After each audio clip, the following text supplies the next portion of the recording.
Hi guys, welcome to my channel. मैं हूं फारिया जवेद। आज मैं आप लोग के साथ रिव्यू करने वाली हूं विलोइन onion anti hair loss oil का, और आप लोगों को बताऊंगी इसको हमने यूज़ कैसे करने हैं और इसके रिजल्ट किस तरह की हैं। और ये पहली बोतल जो है वो दी एन, और जो दूसरी बोतल है वो स्टार्ट, क्योंकि मैं पहली बोतल ख़त्म कर चुकी हूँ। ये दूसरी बोतल है और इसको मैं यूज़ करने लगी थी आज, तो मैंने कहा आप लोग के साथ इसका रिव्यू शेयर करती हूँ और इसके जो रिज़ल्ट हैं वो भी आप लोग के साथ शेयर करूँगी। और आप लोग मेरे चैनल पे न्यू हैं तो मेरे चैनल को लाइक शेयर और सब्सक्राइब कर दें। तो आप लोग मुझे इंस्टाग्राम और फेसबुक पे भी मुझे फॉलो कर सकते हो। और इस ऑयल की बात करेंगे, ये ऑयल बहुत अच्छा है। इससे आपके आपके जो हेयर हैं वो सॉफ्ट, स्मूथ और सिल्की होंगे, और आपका हेयर फॉल है वो भी प्रॉब्लम वो भी ख़त्म हो जाएगा।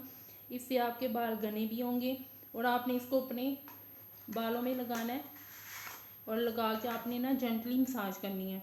तो इसकी पैकेजिंग की भी बात करें, ये बहुत अच्छा है। ये देखें, इस तरह की इसकी बोतल है कांच की, अंदर से देखें ये पिंक कलर के, तो ये बहुत अच्छा है। आप इसको यूज़ करें, इसके बहुत अच्छा आप लोगों को रिजल्ट मिलेंगे।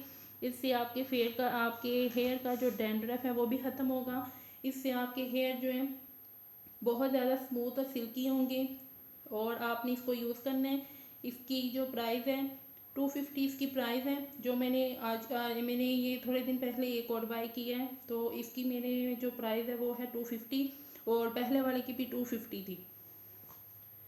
तो ये इस तरह की है ये, और इसकी पैकेजिंग बहुत अच्छी उन्होंने की हुई है। और मैं आप लोगों को यही कहूँगी आप इसको यूज़ करें, ये बहुत अच्छा है। आपने इसको यूज़ करना है, मुझे कमेंट सेक्शन में ज़रूर बताना है आप लोगों को ये ऑयल कैसा लगा। इसके रिज़ल्ट बहुत अच्छे हैं। तो उसको मैंने यूज़ कैसे किया था, इसको यूज़ आपने इस तरह करना है कि शावर लेने से 4 घंटे पहले इसको मैं लगा के रखती थी, फिर मैं शावर लेती थी। तो आप लोगों ने इसको इसी तरह यूज़ करना है। आप लोगों ने शावर